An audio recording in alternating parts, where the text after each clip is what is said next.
Hello everyone, good morning.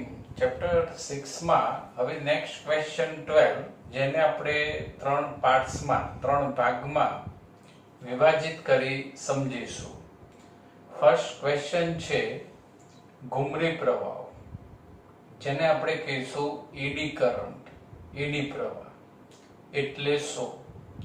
તો ED પ્રવાહ સમજવા માટે પહેલા તો આપણે મેટલની પ્લેટ લઈશું, ધાતુની તકતી. હવે આ જે ધાતુની તકતી રહી એને ચુંબકીય ક્ષેત્રની અંદર લઈ જઈશું, પછી બહાર લઈ જઈશું. એટલે ધાતુની તકતીને ચુંબકીય ક્ષેત્રમાં અંદર બહાર કરીએ એટલે ધાતુની તકતી સાથે સંકળાયેલા ચુંબકીય ફ્લક્સમાં ફેરફાર થશે અને જેને કારણે આ ધાતુની તકતી પર વિદ્યુત પ્રવાહના લૂપો પ્રેરિત થશે. અને આ જે પ્રવાહના લૂપો પ્રેરિત થાય એ એક્ઝેક્ટલી જેમ પાણીમાં વમળ ઘુમરી ઉત્પન્ન થાય એના જેવા જ પ્રવાહના લૂપો રચાય. એટલે આને ઘુમરી પ્રવાહ અર્થાત એડી પ્રવાહ કહે છે. એટલે અહીંયા એડી પ્રવાહ એટલે શું? તો લખી શકાય કે વાહકના મોટા ટુકડાઓને, વિદ્યાર્થી મિત્રો બંધ પરિપથ નથી, લૂપ નથી, વાહકના ધાતુના મોટા ટુકડાઓને બદલાતા ચુંબકીય ફ્લક્સમાં મૂકવામાં આવે. એટલે ફ્લક્સ બદલાતું હોય અને એમાં વાહકના ટુકડાઓ આપણે મૂકીએ ત્યારે તેમાં પ્રેરિત પ્રવાહ ઉત્પન્ન થાય છે. અને આ વહનની એટલે જે પ્રવાહ પ્રેરિત થાય છે એમના વહનની બાદ પાણીમાં ઘુમરાતા વમળ જેવી હોય છે. આથી આ પ્રવાહોને ઘુમરી પ્રવાહો અર્થાત એડી કરંટ કહે છે. અને એડી પ્રવાહનું અવલોકન ભૌતિક શાસ્ત્રી ફુકાએ કર્યું હતું, વૈજ્ઞાનિક ફુકાએ કર્યું હતું. હવે નેક્સ્ટ ક્વેશ્ચન છે વિદ્યુત ચુંબકીય અવમંદન સમજાવો. ઇલેક્ટ્રોમેગ્નેટિક ડેમ્પિંગ એટલે શું? તો ઇલેક્ટ્રોમેગ્નેટિક ડેમ્પિંગ કોને કહેવાય? તો આપણે બે પાવરફુલ મેગ્નેટ લઈશું, નોર્થ અને સાઉથ. એટલે અહીંયા ચુંબકીય ક્ષેત્ર નોર્થ થી સાઉથ તરફ હોય. હવે આ ચુંબકીય ક્ષેત્રમાં તાંબાની આ એક પ્લેટને સાદા લોલકની જેમ આપણે દોલન કરાવીશું. હવે આ પ્લેટના જે દોલનો રહ્યા એ સમય સાથે ઘટતા જશે, જેને અવમંદન કહી શકાય. અને એક સમય એવો આવશે કે આ તાંબાની પ્લેટના દોલનો બંધ થઈ જાય. તો આ ઘટનાને જ વિદ્યુત ચુંબકીય અવમંદન ઇલેક્ટ્રોમેગ્નેટિક ડેમ્પિંગ કહી શકાય. પણ વિદ્યાર્થી મિત્રો તમને ક્વેશ્ચન થાય કે સાહેબ દોલનો કેમ બંધ થઈ ગયા?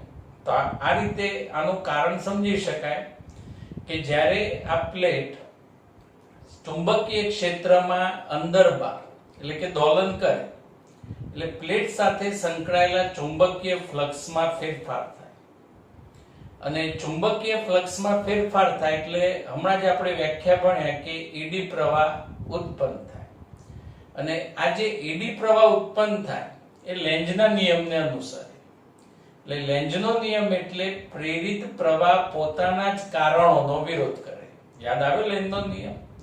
એટલે આ જે પ્રવાહ રહ્યો એ પ્લેટની દોલન ગતિના લીધે ઉત્પન્ન થયો અને એ પ્રવાહ એ જ દોલન ગતિનો વિરોધ કરે. એટલે સમય સાથે દોલનો ધીમા થતા જાય, જેને અવમંદન કહેવાય. અને એક સમય એવો આવે કે દોલન બંધ થઈ જાય. તો અહીંયા વિદ્યુત ચુંબકીય અવમંદનમાં આપણે લખી શકાય કે આકૃતિમાં દર્શાવ્યા મુજબ પ્રબળ ચુંબકના ધ્રુવોની વચ્ચે, નોર્થ અને સાઉથ પોલની વચ્ચે તાંબાની પ્લેટ એક સાદા લોલકની જેમ દોલન કરવા દેવામાં આવે છે. ત્યારે પ્લેટના દોલનોનું ઝડપથી અવમંદન થાય છે. એટલે કે દોલનનો કંપ વિસ્તાર સમય સાથે ઘટતો જાય. આને અવમંદન કહી શકાય. રાઈટ? સમજાયું? ઓકે. અને થોડા સમયમાં પ્લેટ ચુંબકીય ક્ષેત્રમાં સ્થિર થઈ જાય. આવા અવમંદનને વિદ્યુત ચુંબકીય અવમંદન અર્થાત ઇલેક્ટ્રોમેગ્નેટિક ડેમ્પિંગ કહે છે. હવે આગળ આવું લખી શકાય કે જ્યારે પ્લેટ ચુંબકીય ધ્રુવોની વચ્ચેના વિસ્તારમાં અંદર અને બહાર ગતિ કરે ત્યારે અહીંથી પ્લેટ અંદર આવશે અને આ બાજુ આવશે એટલે બહાર આવશે, ત્યારે પ્લેટ સાથે સંકળાયેલા ચુંબકીય ફ્લક્સમાં સતત ફેરફાર, ચુંબકીય ફ્લક્સ સતત બદલાય છે અને આ ફ્લક્સના ફેરફારને કારણે પ્લેટમાં એડી પ્રવાહ, ઘૂમરી પ્રવાહ ઉત્પન્ન થાય છે. અને જ્યારે દોલન કરતી પ્લેટ ચુંબકના ધ્રુવોની વચ્ચેના વિસ્તારમાં અંદર દાખલ થાય ત્યારે, તો જો અહીંથી પ્લેટ બાળકો અંદર દાખલ થાય એટલે આજે પ્રવાહની દિશા તમે જોઈ શકો છો, પ્રવાહની દિશા, અને આ પ્લેટ જ્યારે ચુંબકના ધ્રુવોની વચ્ચેના વિસ્તારમાંથી બહાર જાય ત્યારે, તો અહીંથી પ્લેટ બહાર આવશે ત્યારે પ્રવાહની દિશા. તો આ બંને પ્રવાહની જે દિશા રહી એ પરસ્પર વિરુદ્ધ હોય છે. એટલે જો ક્વેશ્ચન 2 માર્ક્સમાં પૂછાય વિદ્યુત ચુંબકીય અવમંદન ઇલેક્ટ્રોમેગ્નેટિક ડેમ્પિંગ એટલે શું, તો અહીંથી આટલે સુધીનું કન્ટેન્ટ તમારે લખવાનું. હા વિદ્યાર્થી મિત્રો, હવે ક્વેશ્ચન 12 નો પાર્ટ 3 એડી પ્રવાહની અસર કેવી રીતે ઘટાડી શકાય.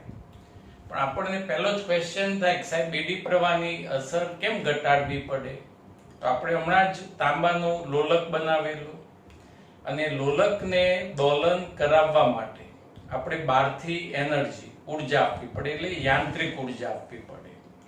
હવે એડી પ્રવાહને કારણે એ દોલન બંધ થઈ ગયા એટલે આપણી યાંત્રિક ઉર્જાનો વ્યય થયો એમ કહી શકાય. એટલે આપણે એડી પ્રવાહની અસર ઘટાડવી પડે.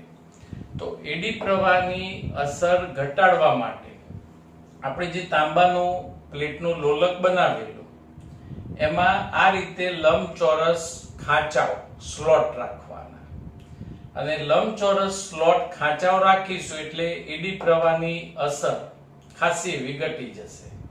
કેમ કે પહેલા એડી પ્રવાહ અહીંયા આ રીતે ક્લોઝ લૂપ, બંધ ગાળો બનાવતા, પણ આ ખાંચાઓ રાખવાથી પ્રવાહના લૂપો બનશે નહીં અને એડી પ્રવાહની અસર ખાસી એવી ઘટાડી શકાય. ઓકે, તો હવે આપણે આ રીતે લખી શકાય કે એડી પ્રવાહની અસર ઘટાડવા માટે તાંબાની પ્લેટમાં લંબચોરસ ખાંચા પાડવામાં આવે છે. આથી એડી પ્રવાહના વહન માટે ઉપલબ્ધ વિસ્તાર ઓછો થાય અને ખાંચા ધરાવતી લોલક પ્લેટના લીધે વિદ્યુત ચુંબકીય અવમંદન ઘટે છે. એટલે જે દોલનો ધીમા પડતા હતા એનું પ્રમાણ ઘટશે, અવમંદન ઘટશે અને પ્લેટ વધુ મુક્તપણે દોલન કરે છે. હવે રીત નંબર 2 સમજીએ. હવે રીત નંબર 2 માં એડી પ્રવાહની અસર શા માટે ઘટાડવી પડે છે એનું કારણ સમજીએ. તો વિદ્યુત મોટર, ઇલેક્ટ્રિક મોટર, ડાયનેમો, જેને એસી જનરેટર કહેવાય, ચેપ્ટરની લાસ્ટ થિયરીમાં એસી જનરેટર આપણે ભણીશું, અને પછી ટ્રાન્સફોર્મર, જે આપણે ચેપ્ટર 7 ની અંદર ટ્રાન્સફોર્મર વિશે ભણીશું. હવે આ બધા જ ઉપકરણની અંદર એક લોખંડની ફ્રેમ આવે અને આ લોખંડની ફ્રેમ જે ચુંબકીય ક્ષેત્રમાં હોય અને એ ચુંબકીય ક્ષેત્ર પાછું સમય સાથે બદલાતું હોય એટલે ફ્લક્સનો ફેરફાર થતો હોય. તો આ લોખંડની ફ્રેમ, જેને આપણે લોખંડનો ગર્ભ કહીશું, એમાં એડી પ્રવાહ ઉત્પન્ન થાય. હવે એડી પ્રવાહ ઉત્પન્ન થાય એટલે આપણે ચેપ્ટર 3 પ્રમાણે I²RT સાથે સાથે જૂલ ઉષ્મા ઉત્પન્ન થાય. એટલે અહીંયા વિદ્યુત ઉર્જા એ ઉષ્મા ઉર્જા સ્વરૂપે વ્યય પામે છે. વિદ્યુત ઉર્જા વ્યય પામે, તો આવી સ્થિતિમાં એડી પ્રવાહની અસર ઘટાડવી જરૂરી બને છે.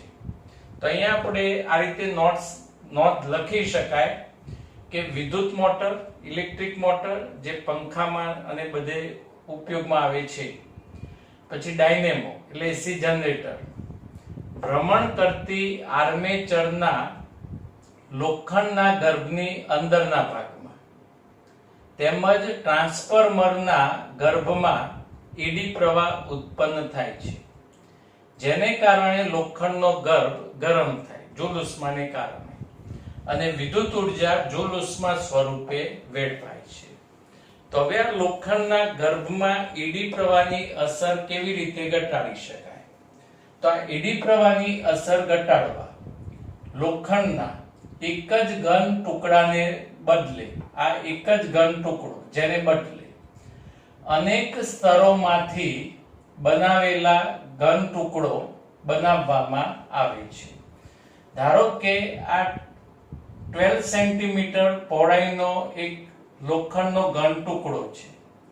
તો હવે આપણે 12 સેન્ટીમીટરનો સળંગ લોખંડનો ઘન ટુકડો નહીં લેવાનો, 4 સેન્ટીમીટરના 3 પીસ લેવાના અને એ જે સ્તરો રહે એને એકબીજા સાથે જોડવાના. અને સાથે પણ ધ્યાન રાખવાનું કે આ જે સ્તરો રહ્યા એ વાર્નિશ જેવા અવાહક દ્રવ્યથી જોડેલા રાખવાના, જેથી એડી પ્રવાહની ખાસી એવી અસર ઘટાડી શકાય. એટલે આ જે સ્તરો રહ્યા એ વાર્નિશ જેવા અવાહક પદાર્થોથી અલગ કરવામાં આવે છે. અને આવી રચના એ ઘુમરી પ્રવાહની તીવ્રતા અસરકારકતા ઘટાડે છે અને ઉર્જાનો વ્યય થતો અટકાવી શકાય છે. ક્વેશ્ચન 13 એડી પ્રવાહના ઉપયોગો સમજાવો. આપણે હમણાં જે ચર્ચા કરી એમાં એડી પ્રવાહ મોટા ભાગના કિસ્સામાં અનિચ્છનીય હોય છે, કેમ કે એડી પ્રવાહથી ઉર્જાનો વ્યય થાય છે. અને એડી પ્રવાહ કેવી રીતે ઘટાડી શકાય એની બે રીત આપણે આગળ સમજ્યા. હવે એડી પ્રવાહ અનિચ્છનીય છે છતાંય એનો કેટલીક જગ્યાએ વ્યવહારિક ઉપયોગ છે. 4 ઉપયોગો, જેમાંથી બેનું ડિટેલ એક્સપ્લેનેશન તમારે 2 માર્ક્સની થિયરી માટે ખાસ યાદ રાખવાનું. એડી પ્રવાહનો પ્રથમ ઉપયોગ છે ટ્રેનમાં મેગ્નેટિક બ્રેકિંગ માટે. વિદ્યાર્થી મિત્રો, તમને ખ્યાલ જ છે કે ટ્રેનના જે વ્હીલ હોય એ ધાતુના બનેલા હોય છે. હવે જ્યારે ટ્રેનમાં બ્રેક લગાડવી હોય એટલે વ્હીલની આજુબાજુ પાવરફુલ ઇલેક્ટ્રોમેગ્નેટ્સ હોય. યાદ છે ને, ઇલેક્ટ્રોમેગ્નેટ્સ પ્રવાહ જ્યારે એમાં પસાર થાય ત્યારે જે ચુંબકીય ક્ષેત્ર ઉત્પન્ન કરે. એટલે ઇલેક્ટ્રોમેગ્નેટ્સ માંથી જ્યારે પ્રવાહ પસાર થાય એટલે એ ટ્રેનના વ્હીલની આજુબાજુ મેગ્નેટિક ફિલ્ડ ચુંબકીય ક્ષેત્ર ઉત્પન્ન કરશે. હવે વ્હીલના ગોળ ભ્રમણના લીધે એ વ્હીલમાં એડી પ્રવાહ ઉત્પન્ન થાય અને એડી પ્રવાહ પોતાના જ કારણોનો એટલે કે વ્હીલની ગતિનો જ વિરોધ કરશે અને જેને કારણે ટ્રેનમાં સ્મૂથ બ્રેક લગાડી શકાય છે. તો આ એડી પ્રવાહનો પ્રથમ ઉપયોગ થયો. બીજો ઉપયોગ છે વિદ્યુત ચુંબકીય અવમંદનમાં. તો ચેપ્ટર 4 માં આપણે ગેલ્વેનોમીટરની રચના સમજેલા. યાદ છે? ગેલ્વેનોમીટરમાં નોર્થ અને સાઉથ બે નળાકાર ધ્રુવોની વચ્ચે આપણે કોપર પ્લેટ પર વાહક તારનું ગૂંચળું વીંટાળેલું. હવે જ્યારે વાહક તારના ગૂંચળા પર ટોર્ક લાગે એટલે ગૂંચળાનું ભ્રમણ થાય અને જેને કારણે ગૂંચળામાં એડી પ્રવાહ ઉત્પન્ન થાય અને એ એડી પ્રવાહ એ ગૂંચળાના ભ્રમણનો વિરોધ કરશે, જેને કારણે દર્શક પોઇન્ટર એ સ્કેલ પર સ્થિર રહી શકે છે. એટલે આ બીજો ઉપયોગ થયો વિદ્યુત ચુંબકીય અવમંદનમાં. ત્રીજો ઉપયોગ છે પ્રેરણ ભઠ્ઠી, ઇન્ડક્શન ફર્નેસ. એટલે ફર્નેસ શેના માટે વપરાય? ધાતુને પીગાળવા માટે. તો પ્રેરણ ભઠ્ઠીમાં પ્રબળ ચુંબકીય ક્ષેત્રમાં જે ધાતુને પીગાળવાની હોય એને ઝડપથી અંદર બહાર ગતિ કરાવવાની. હવે જેટલું આપણે ધાતુની ઝડપથી અંદર બહાર ગતિ કરાવીશું એટલો ફ્લક્સનો ફેરફાર ઝડપી બનશે અને એડી પ્રવાહ વધુ ઉત્પન્ન થશે. અને એડી પ્રવાહને કારણે જૂલ ઉષ્મા ઉત્પન્ન થાય અને એટલી બધી ઉષ્મા ઉર્જા ઉત્પન્ન થાય કે એ જે મેટલ રહે એ પીગળી જાય. એટલે જે ઇન્ડક્શન ફર્નેસમાં એડી પ્રવાહની મદદથી ધાતુ મેટલને પીગાડી શકાય છે. અને ચોથો ઉપયોગ છે ઇલેક્ટ્રિક પાવર મીટર. જોકે આવા જે ઇલેક્ટ્રિક મીટર હોય એ હાલ ક્યાંય ઉપયોગમાં લેવાતા નથી. અત્યારે હાલ આપણા ઘરે, ઓફિસમાં, સ્કૂલમાં બધે જ ડિજિટલ ઇલેક્ટ્રિક મીટર ઉપયોગમાં લેવાય છે. પણ આજથી ઘણા વર્ષો પહેલા જે ઇલેક્ટ્રિક મીટર આવતા એમાં એક ધાતુની તકતી ગોળ ગોળ ફરતી હતી. કદાચ કોઈ વિદ્યાર્થી મિત્રએ જોયા હશે તો યાદ હશે. હવે એ જે ધાતુની તકતીનું ભ્રમણ એ એડી પ્રવાહને કારણે જ શક્ય બનતું હતું. એટલે આ રીતે એડી પ્રવાહનો ઉપયોગ ઇલેક્ટ્રિક પાવર મીટરમાં પણ કરી શકાય. વિદ્યાર્થી મિત્રો, એડી પ્રવાહનો અભ્યાસ આપણે પૂર્ણ કર્યો. હવે થિયરીમાં આત્મ પ્રેરકત્વ પણ આપણે નેક્સ્ટ લેક્ચરની અંદર સમજીશું. અત્યારે હાલ સ્વાધ્યાયનો એક્ઝામ્પલ 10 જે MCQ ની અંદર અને 2 માર્ક્સની અંદર બોર્ડ એક્ઝામમાં પૂછી શકાય. જેટ વિમાન 1800 કિલોમીટર પર અવરની ઝડપે પશ્ચિમ તરફ ગતિ કરે છે. એટલે જેટ વિમાન જેનો વેગ 1800 કિલોમીટર પર અવર એટલે કિલોમીટર ગુણ્યા 1000 અને નીચે અવર છે એટલે નીચે આવશે 60 ગુણ્યા 60 એટલે નીચે થઈ જાય સેકન્ડ. એટલે આનું સાદુરૂપ થશે 500 મીટર પર સેકન્ડ. હવે આ સ્થાને પૃથ્વીના ચુંબકીય ક્ષેત્રનું મૂલ્ય 5 ગુણ્યા 10⁻⁴ ટેસ્લા અને ડીપ એંગલ 30 અંશ હોય. એટલે ચુંબકીય ક્ષેત્રનું મૂલ્ય B 5 ગુણ્યા 10⁻⁴ ટેસ્લા અને ડીપ એંગલ 30 અંશ હોય તથા પાંખના બે છેડા વચ્ચેનો ગાળો 25 મીટર હોય. એટલે પાંખના બંને એન્ડ ટુ એન્ડ પોઈન્ટ વચ્ચેનું અંતર જેને આપણે વાહકની લંબાઈ ગણીશું L = 25 મીટર. તો તેમની વચ્ચે ઉત્પન્ન થતા વોલ્ટેજનો તફાવત અર્થાત પ્રેરિત EMF નું મૂલ્ય શોધો. વિદ્યાર્થી મિત્રો, અહીંયા ગતિકીય EMF નું જ સૂત્ર આવશે. પણ એ પહેલા આ કેટલીક માહિતી જે તમારે ફરજિયાત યાદ રાખવી પડે. ચેપ્ટર 5 અનુસાર આ ચુંબકીય ક્ષેત્ર સદિશ B, પૃથ્વીનું ચુંબકીય ક્ષેત્ર યાદ છે ને. આપણે કોઈ પણ સ્થળે મેગ્નેટિક નીડલ સમક્ષિતિજ રાખીએ પણ એ નીડલ સમક્ષિતિજ નહીં રહે, કાં તો નીચે રહેશે કાં તો ઉપર રહેશે. હવે ધારો કે અહીંયા નીડલ નીચે રહે છે, સોય નીચે રહે છે, એટલે સોય જે દિશામાં હોય એ દિશા પૃથ્વીના ચુંબકીય ક્ષેત્ર સદિશ B ની દિશા ગણાય. અને એ ક્ષેત્રએ સમક્ષિતિજ સાથે જે ખૂણો બનાવે એને જે તે સ્થળનો ડીપ એંગલ કહી શકાય. એટલે અહીંયા સદિશ B ના બે ઘટક મળશે. ખૂણા બાજુનો ઘટક જેને આપણે B cos phi અર્થાત B હોરિઝોન્ટલ ગણીશું અને એ સિવાયનો ઘટક જે ઉધ્વ ઘટક આવશે જે ગણાશે B sin phi, B vertical. કોઈ વાહક પૃથ્વીના ચુંબકીય ક્ષેત્રમાં મુક્ત પતન કરે છે. એટલે પદાર્થ ઉપરથી નીચેની તરફ આવે છે. તો પ્રથમ પરિસ્થિતિમાં ધારો કે વાહક ઉત્તર દક્ષિણ દિશામાં રાખીએ અને મુક્ત પતન કરાવીએ.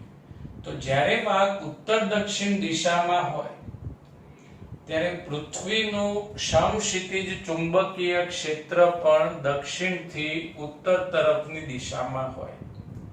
ચેપ્ટર 5 માં સમજેલા યાદ છે, સુરતથી મહેસાણા તરફ. એટલે આવી ગતિ દરમિયાન પૃથ્વીનું સમક્ષિતિજ ચુંબકીય ક્ષેત્રની ક્ષેત્ર રેખાઓ વાહક દ્વારા કપાશે નહીં અને જેને કારણે ફ્લક્સનો ફેરફાર ના થાય. અને આવી સ્થિતિમાં સળિયાના વાહકના બંને છેડા વચ્ચે કોઈ ઈએમએફ પ્રેરિત થતું નથી, એટલે શૂન્ય આવશે. પણ જ્યારે એ જ વાહકને આપણે પૂર્વ પશ્ચિમ દિશામાં રાખી મુક્ત પતન કરાવીશું અને પૃથ્વીનું ચુંબકીય ક્ષેત્રનો સમક્ષિતિજ ઘટક જે દક્ષિણથી ઉત્તર તરફ હોય એ કપાશે, એટલે ફ્લક્સનો ફેરફાર થાય અને ઈએમએફ પ્રેરિત થાય. તો એ પ્રેરિત ઈએમએફ નું સૂત્ર BVL, ઋણ નિશાની અવગણીએ. પણ આવી સ્થિતિમાં તમારે B ની જગ્યાએ લખાશે BH, એટલે સૂત્ર થાય BHVL. તો વિદ્યાર્થી મિત્રો યાદ રાખજો, વાહક પૂર્વ પશ્ચિમ દિશામાં હોય અને મુક્ત પતન કરતો હોય તો એ ગતિ દરમિયાન વાહકમાં પ્રેરિત થતું ઈએમએફ BVL, પણ B ની જગ્યાએ લખાય BH, સમક્ષિતિજ ઘટક, કેમ કે કપાસે એટલે BHVL. હવે જો વાહક પૃથ્વીના ચુંબકીય ક્ષેત્રમાં સમક્ષિતિજ ગતિ કરતો હોય, એટલે કે જમીનને સમાંતર ગતિ કરતો હોય, તો આવી સ્થિતિમાં ચુંબકીય ક્ષેત્રનો ઉધ્વ ઘટક એ કપાશે ગતિ દરમિયાન. એટલે ગતિકીય ઈએમએફ ના સૂત્રમાં B ની જગ્યાએ શું લખવું પડશે? BV, ઉધ્વ ઘટક, વર્ટિકલ કમ્પોનન્ટ, VL. ઓકે, આટલી વસ્તુ તમારે ખાસ યાદ રાખવાની. હવે જે આપણો એક્ઝામ્પલ એમાં જેટ પ્લેન એ પશ્ચિમ દિશામાં ગતિ કરે છે, એટલે જેટ પ્લેન હવામાં છે અને ગતિ કરે છે. એટલે જેટ પ્લેન કઈ રીતે ગતિ કરશે? સમક્ષિતિજ, જમીનને સમાંતર હવામાં. એટલે ગતિકીય ઈએમએફ નું સૂત્ર લખાય BV, વર્ટિકલ કમ્પોનન્ટ, V વેગ અને L. BV ઉધ્વ ઘટક આપણે જાણતા નથી, તો ચેપ્ટર 5 અનુસાર અહીં ઉધ્વ ઘટક B sin phi. B ચુંબકીય ક્ષેત્રનું મૂલ્ય 5 × 10⁻⁴. ડીપ એંગલ 30 અંશ આપ્યું sin 30, જેની કિંમત 1/2. લાનું સાદુરૂપ આવશે 2.5 × 10⁻⁴ ટેસ્લા. અને હવે આ સમીકરણમાં 2.5 × 10⁻⁴, v વિમાનનો વેગ 500, એટલે 5 × 10⁻², અને પાંખના બંને એન્ડ પોઈન્ટ વચ્ચેનું અંતર 25 મીટર, એટલે L = 25, અને આનું સાદુરૂપ આવશે 3.1 વોલ્ટ. સ્વાધ્યાયનો એક્ઝામ્પલ 11 જે સ્વાધ્યાયના 6.4 ના રિલેટેડ છે. રકમ સમજજો. સ્વાધ્યાયના 6.4 માં લૂપ સ્થિર છે તેમ ધારો.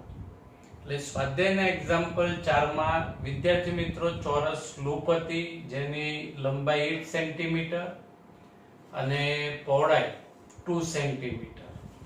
હવે આ લૂપ જે સ્થિર છે તેમ ધારો, પરંતુ ચુંબકીય ક્ષેત્ર ઉત્પન્ન કરનારો જે પ્રવાહ વિદ્યુત ચુંબકને આપવામાં આવે છે તે ધીમે ધીમે ઘટાડવામાં આવે છે, જેથી ક્ષેત્ર તેના પ્રારંભિક મૂલ્ય 0.3 ટેસ્લા થી 0.02 ટેસ્લા પર સેકન્ડના દરથી ઘટે છે. એટલે ચુંબકીય ક્ષેત્રનું મૂલ્ય B = 0.3 ટેસ્લા અને ચુંબકીય ક્ષેત્રના ઘટવાનો દર dB/dt, જેની કિંમત આપીએ 0.02 ટેસ્લા પર સેકન્ડ. જો કાપાને સાધી દેવામાં આવે તો સ્વાધ્યાયના એક્ઝામ્પલ 4 માં અહીં આપણે સ્લોટ રાખેલો, હવે સ્લોટ પૂરી દઈએ, સાધી દઈએ, અને લૂપનો અવરોધ 1.6 ઓહ્મ હોય તો લૂપ દ્વારા ઉષ્મા સ્વરૂપે કેટલો પાવર વ્યય થશે અને આ પાવરનો સ્ત્રોત શું હશે તે જણાવો. તો પહેલા જ વિદ્યાર્થી મિત્રો આપણે વ્યય થતો પાવર શોધવાનો છે. તો લગભગ 9 એક લાઈન છોડી વ્યય થતા પાવરનું સૂત્ર આપણે લખી કાઢવાનું. ચેપ્ટર 3 પ્રમાણે I²R. અવરોધ આપ્યો છે, પ્રવાહ જાણતા નથી. તો અહીંયા પ્રેરિત પ્રવાહનું સૂત્ર ઉપર 3 લાઈન EMF upon R. અને હવે EMF જાણતા નથી એટલે પ્રેરિત EMF નું સૂત્ર ફેરેડેનો નિયમ -d∅dt. પણ અહીંયા ફક્ત મૂલ્ય જ શોધવાનું છે, ઋણ નિશાની અવગણતા, એટલે d∅dt. હવે phi ની જગ્યાએ AB ચુંબકીય ફ્લક્સ AB એ અચળ વિકલનમાંથી બહાર અને અહીંયા આવશે dB/dt. A એટલે લૂપનું ક્ષેત્રફળ L × B 8 × 2 16 અને અહીંયા 10⁻² × 10⁻², એટલે 10⁻⁴ મીટર સ્ક્વેર. એટલે આ ક્ષેત્રફળ 16 × 10⁻⁴. dB/dt ચુંબકીય ક્ષેત્રના ઘટાડાનો દર 0.02, એટલે અહીંયા કિંમત લખાય 2 × 10⁻², રાઈટ. હવે 16 × 2 32 અને અહીંયા 10⁻⁶ વોટ પ્રેરિત EMF નું મૂલ્ય. હવે આપણે પ્રેરિત પ્રવાહ શોધવા માટે EMF 32 × 10⁻⁶ અને અવરોધ 1.6, એટલે અહીંયા 16/10, 10 ઉપર જતા રહેશે એટલે અહીંયા -5 અને 32/16 એટલે 2 × 10⁻⁵ એમ્પિયર. હવે આ સમીકરણમાં પ્રવાહ I ની કિંમત 2 × 10⁻⁵ અને અવરોધ R 1.6. હવે આ બ્રેકેટ કૌંસ છોડી દઈએ તો 4 × 10⁻⁻10 1.6, એટલે 16 × 4 64, એટલે 6.4 × 10⁻10 વોટ જે વ્યય થતો પાવર આવશે. હવે આ પાવર, આ શક્તિ, એનું મુખ્ય સ્ત્રોત કયો? તો તમે ક્વેશ્ચન માંથી સમજી શકો કે dB/dt. સમય સાથે ચુંબકીય ક્ષેત્રનું મૂલ્ય ઘટ્યું અર્થાત બદલાયું, જેને કારણે ફ્લક્સનો ફેરફાર થયો અને ફ્લક્સના ફેરફારને કારણે EMF પ્રેરિત થયો, જેને કારણે પ્રવાહ પ્રેરિત થયો અને આપણને પાવર અર્થાત ઉર્જા મળી. તો અહીં લખી શકાય પાવરનો ઉદ્ગમ એ બાહ્ય ચુંબકીય ક્ષેત્રમાં સમય સાથે થતો ફેરફાર ગણી શકાય છે. Okay, thank you.